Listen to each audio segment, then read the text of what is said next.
नमस्कार दर्शकों, जैसा कि आप जानते हैं कि फेस टू फेस के हर अंक में हमारे साथ कोई नई शख्सियत रहती है। आज हमारे साथ चौधरी जुल्फकार साहब हैं, जो कि हमारी जम्मू कश्मीर रियासत के कैबिनेट मिनिस्टर हैं और सीएपीडी डिपार्टमेंट है इनका। और इन्होंने आज एक बड़ा ड्रास्टिक काम किया है, जो हमारी जम्मू कश्मीर की जनता काफ़ी सालों से पिछड़ी हुई थी बाकी सब रियासतों को। वो नेशनल सिक्योरिटी फूड एक्ट जो हमारे जम्मू कश्मीर में लागू हुआ, वो हुआ चौधरी जुल्फकार साहब के कारण। और हम आज इनसे ये जानेंगे कि इनको इस एक्ट को लाने के लिए क्या क्या जिद्दोजहद करनी पड़ी। जी चौधरी साहब, आपका हमारे स्टूडियो में स्वागत है। चौधरी साहब, सबसे पहले मैं आपसे ये जानना चाहूँगा कि क्या ये जो एक्ट है, इसके लिए, इसको जम्मू कश्मीर में लाने के लिए पहले से ही जिद्दोजहद चल रही थी या आपके जहन में ये चीज़ आई? देखिए, हिंदुस्तान की पार्लियामेंट ने 2013 में सारे मुल्क में एक फूड सिक्योरिटी एक्ट लाया, जिसे नेशनल फूड सिक्योरिटी एक्ट के नाम से जाना जाता है जी। और सारी मुल्क की रियासतों को मरकज़ ने ये कहा कि आप अपनी अपनी रियासतों में इसको लागू करिए। और इस एक्ट के लागू करने से जो गरीब लोग हैं, जो बिलो पॉवर्टी लाइन के रहने वाले लोग हैं, जो लोग सही मुस्तहिक हैं, उन लोगों को बेनिफिट पहुंचे और उनको हम सब्सिडाइज्ड राशन फराहम करें। जी, ये फैसला सितंबर 2013 में हुआ और उसके बाद एक सरकार इस रियासत में थी। अनफॉर्चुनेटली वो लोग इस फैसले को इस रियासत में लागू करने में एक फैसला नहीं कर पाए और वक्त गुजर गया, इलेक्शन हो गए, उनकी हुकूमत बदल गई और हुकूमत बदलने के बाद जब हमारी हुकूमत बदली, हमने इलेक्शन में लोगों के साथ एक वादा किया था कि हम अगर इक़्तिदार में आएंगे, सत्ता में आएंगे, तो हम रियासत जम्मू और कश्मीर के लोगों को 2011 की सेंसस फिगर के मुताबिक राशन देंगे। जब हमें सत्ता में आने का मौका मिला, हमने गवर्नमेंट ऑफ इंडिया के साथ टेकअप किया कि हमें आज भी 15 साल गुजर जाने के बाद भी हमें 2001 की सेंसस फिगर के मुताबिक ही मरकज़ से राशन मिलता है, जो कि एक नाकाफ़ी राशन है और महंगे दामों पे लोगों को राशन मिलता है। गरीब लोग हैं। जम्मू कश्मीर अपने आप में एक कंज्यूमिंग स्टेट है, ये प्रोड्यूसिंग स्टेट नहीं है। It's not like Punjab, it's not like Madhya Pradesh, it's not like Chhattisgarh. बिल्कुल सही। तो मरकज़ ने हमें कहा कि अब हमारे पास 2 scheme of providing of the food grains है।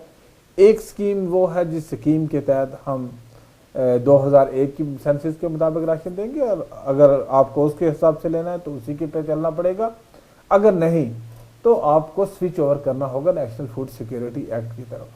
हमारे जहन में भी जब हम इक़्तिदार में आए थे तो हमें बड़े खदशात थे कि नेशनल फूड सिक्योरिटी एक्ट पिछली सरकार ने लागू नहीं किया, इसका मतलब कि शायद रियासत के लोग ज़्यादा इससे अफेक्टेड होंगे, रियासत के लोगों को कोई शायद इसका नुकसान होता होगा। पहले भी एक नुमाइंदा सरकार इस रियासत में थी, हमने पूरा गौर खोज किया, उस पर एग्जामिन किया। हमने एक एडमिनिस्ट्रेटिव लेवल पे कमेटी बनाई headed by the chief secretary, उनसे भी एग्जामिन करवाया। उसके अलावा मैंने खुद रियासत से बाहर जाके मुल्क की दीगर रियासतों में खुद भी दौरा किया। बिल्कुल किया। और मध्य प्रदेश, छत्तीसगढ़, महाराष्ट्र, पंजाब, हरियाणा, मतलब मैंने मुल्क की मुख्तलिफ रियासतों का दौरा करने के बाद मैंने देखा कि ये मॉडल हर जगह बहुत कामयाब मॉडल है। तो हमने एक निर्णय लिया कि हम इससे रियासत के लोगों को, अगर ये फ़ायदा 2013 में पहुंचना चाहिए था, 2013 से लेके 2016 में अब ये लोगों को फ़ायदा इसका पहुंचेगा। मतलब 3 साल तक हमने लोगों को उनके एक जो राइट टू फूड था, नेशनल फूड सिक्योरिटी एक्ट को अगर आप पढ़ेंगे, उसके एग्जामिन करेंगे, it will be providing a right to food. हर आदमी को ये हक है, आज तक ये हक नहीं था। हमारी गवर्नमेंट का एक हिस्टोरिक डिसीजन है कि no, it's a right to food to the people. जी जुल्फकार साहब, इसी से जुड़ा हुआ प्रश्न आपसे मैं जानना चाहूँगा, क्योंकि हमारे दर्शक आपसे ये जानना चाहते हैं, क्योंकि ये बीपीएल के लिए अहम रोल निभा रहा है ये एक्ट। तो बीपीएल को इतनी नॉलेज नहीं है कि नेशनल सिक्योरिटी एक्ट क्या है। थोड़ा सा उनको ये मोटे शब्दों में ये बताएं कि क्या, क्योंकि वो लेमैन हैं और वो चाहते थे कि जब उनका मंत्री यहाँ पे आए और वो कम से कम उनको ये बताएं कि उनसे उनको मोटे शब्दों में फ़ायदा क्या है। देखिए, जहाँ तक नेशनल फूड सिक्योरिटी एक्ट का तल्लक है, नेशनल फूड सिक्योरिटी एक्ट से हमारी रियासत को लोगों को सस्ते दामों पे राशन मिलेगा जी। और इसकी कवरेज जो है वो 74,13,000 लोगों को होगी जी। अगर आपको मैं मोटे लफ्जों में कहूं कि इस वक्त अंत्योदय AA कैटेगरी जिसको कहते हैं 2 रुपए किलो गेहूं और 3 रुपए किलो चावल जो है वो लोगों को मिलता है आज की डेट में सिर्फ 13 लाख लोगों को रियासत जम्मू कश्मीर में जी। उसी कवरेज को हम 13 लाख से उठा के 74,13,000 लेके जा रहे हैं जी। तो इन वे हम 61 लाख लोगों को राशन जो है वो 2 रुपए और 3 रुपए किलो पे देंगे हाईली सब्सिडाइज्ड। जी। आज आप देखेंगे कि इस वक्त मतलब हर जो हर 2 रुपए और 3 रुपए किलो जो आप बता रहे हैं इस वक्त जो अगर आप देखेंगे कि जहां राशन महंगाई की मार खा रहे हैं लोग, जहां दाल का रेट 100 रुपए 200 रुपए तक है, जहां सब्जियों के रेट आसमान को छू रहे हैं, तो ये लोगों को एक राशन इतना सस्ता चावल और इतनी सस्ता आटा या गेहूं मिलेगा तो ये अपने आप में हिस्टोरिक और लोगों को एक राहत मिलेगी। दूसरा इसका मेन प्रोविजन जो है उसमें यह है कि अभी तक हम सिर्फ लोगों को 35 किलो फी फैमिली राशन देते थे। कहीं जम्मू शहर में तो हम 25 किलो राशन ही मेंटेन कर पाते थे इररिस्पेक्टिव ऑफ दिस थिंग के वेदर इसकी फैमिली में कितने लोग हैं जी। अगर किसी की फैमिली में 10 लोग थे तो भी 25 किलो, अगर किसी की फैमिली में 2 थे तो भी 25 किलो। तो कोई चीज नहीं थी, एक यूनिफॉर्म सिस्टम नहीं था। हम एक यूनिफॉर्मिटी ला रहे हैं कि 5 किलो पर सोल देंगे। अगर किसी की फैमिली में 10 लोग हैं तो ही इंटाइटल्ड फॉर 50 kg जी बिल्कुल। तो सस्ते दामों पे मिलेगा और जितना उसका रिक्वायरमेंट होगी उस रिक्वायरमेंट के हिसाब से मिलेगा। दूसरा इसका जो मेन प्रोविजन जो है इससे एक सिस्टम स्ट्रीमलाइन होगा। जी बिल्कुल। सिस्टम भी स्ट्रीमलाइन होगा। और थर्डली जो मेन चीज है वो ये है कि हमारी रियासत की जो आबादी है इस वक्त वो 1,25,50,000 है 2011 की सेंसस फिगर के मुताबिक, और 74,13,000 को हम हाईली सब्सिडाइज्ड देंगे और 45 लाख लोगों को सब्सिडाइज्ड भी देंगे। सब्सिडाइज्ड का मतलब हो गया कि हम 8 रुपए किलो आटा और 10 रुपए किलो चावल 45 लाख लोगों को देंगे। हम पुअरेस्ट जो poor among the poorest among the poor जो है जी उसको हम देंगे 74,13,000 को, और 45 लाख जिनको जो बिलो पॉवर्टी लाइन नहीं है अबव पॉवर्टी लाइन है, मिडिल क्लास के लोग हैं, उन लोगों को हम 45 लाख लोगों को देंगे।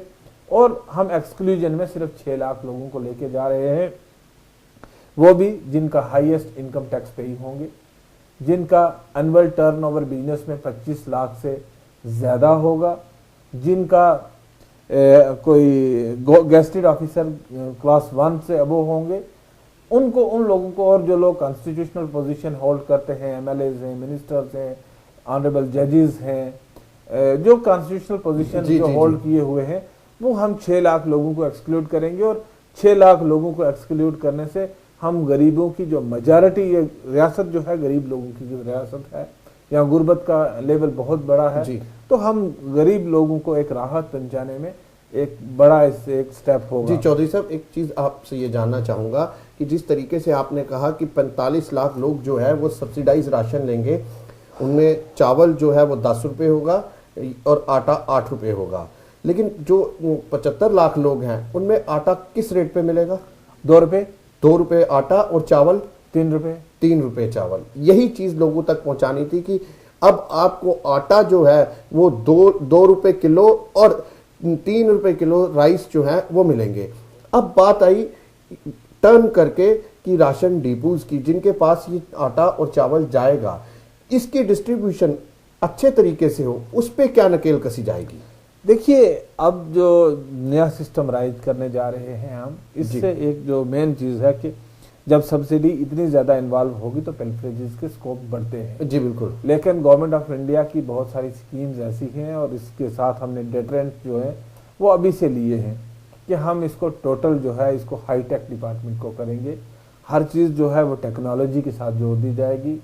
फूड मोमेंट को हम ट्रैक पे रखेंगे, फूड डिस्ट्रीब्यूशन जो है वो डिजिटलाइज करेंगे, point of sale machines install करेंगे, फूड ट्रैकिंग प्रॉपर होगी, फूड सर्विलेंस में होगा, क्वालिटी ऑफ फूड मेंटेन होगा, और मोर सो कि everybody will be aware, total transparency होगी।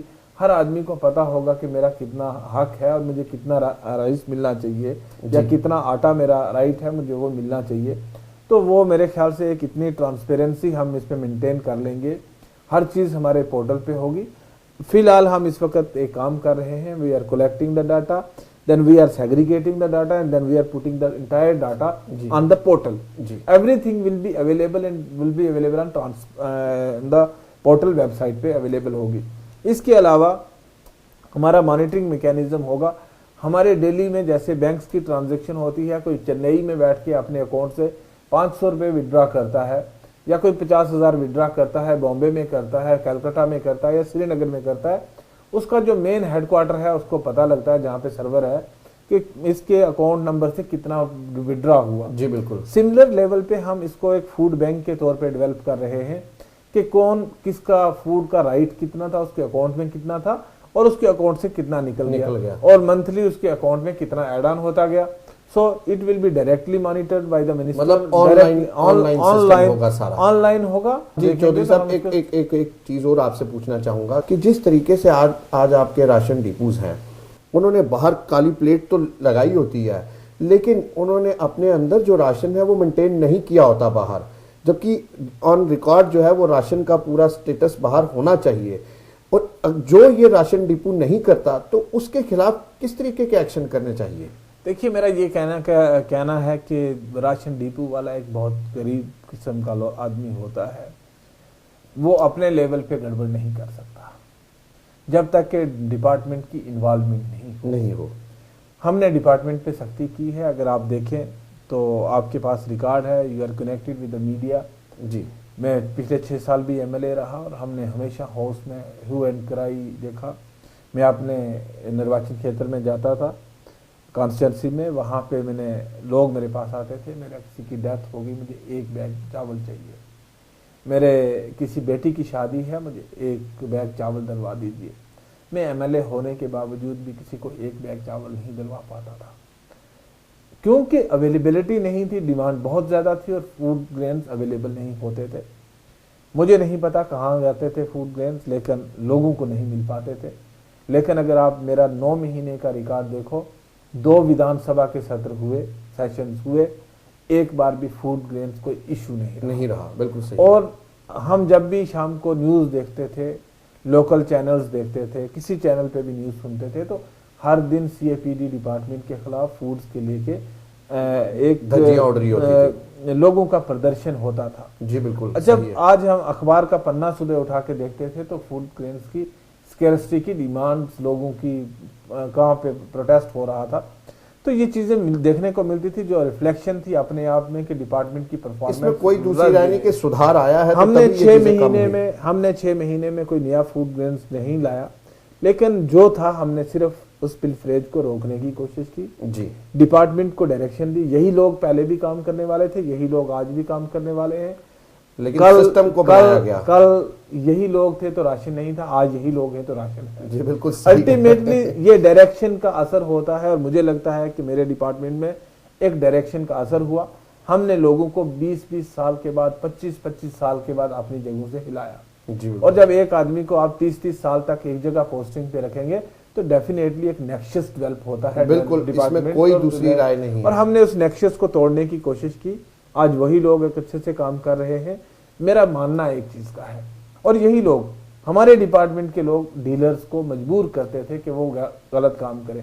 आज हमने डीलर्स को कहा, फेयर प्राइस शॉप वालों को कहा कि हम आप लोगों के साथ जो आपके जायज हक हैं वो आपके पूरे करेंगे, मसाइल पूरे हल करेंगे। बिल्कुल सही। हम आपको टाइम पे कमीशन देंगे, हम आपको चोरी करने पे मजबूर नहीं करेंगे, आपको किसी को रिश्वत देने की जरूरत नहीं। जब डीलर को रिश्वत देने की जरूरत नहीं पड़ेगी, वो किसी का राशन तो नहीं खाएगा। आज अल्टीमेटली जब मैंने अपने मुलाजमों को एक डायरेक्शन दी कि तुम्हें पोस्टिंग लेने के लिए पैसा नहीं देना, तुम्हें प्रमोशन लेने के लिए पैसा नहीं देना, तुम्हें कहीं अपना निजी काम करवाने के लिए पैसा नहीं देना, तो ये पर्कुलेट होती है ऊपर से नीचे। तो अल्टीमेटली मुझे नहीं समझता हूँ कि कोई नीचे से चोरी करते करते ऊपर आएगा। अल्टीमेटली गंदगी ऊपर से नीचे जाती है। बिल्कुल। तो ultimately this is the direction का असर है, जिससे सुधार हुआ है। और मैं नहीं समझता, मैं ये दावा नहीं करूंगा आपके चैनल पे, आपके सामने, कि 100% सुधार हो गया है। इसमें चौधरी साहब कोई दूसरी राय नहीं कि ये आज देख रही है, आपने बिल्कुल ठीक कहा कि हमारे जरिए ही ये आवाज़ उठती थी जनता की कि यहाँ राशन नहीं है, यहाँ है, लेकिन आज अल्टीमेटली इन चीज़ों पे काफ़ी कटौती हुई है, तभी हमारे पास इस चीज़ के लिए कोई खबर नहीं है। दर्शकों, बातें तो बहुत ज़्यादा है करने के लिए, लेकिन समय हमारे पास कम है। हम फिर हाजिर होंगे फेस टू फेस के नए अंक में। तब तक के लिए आपसे धन्यवाद। चौधरी साहब, आपका भी बहुत बहुत धन्यवाद हमारे स्टूडियो में आने के लिए। धन्यवाद।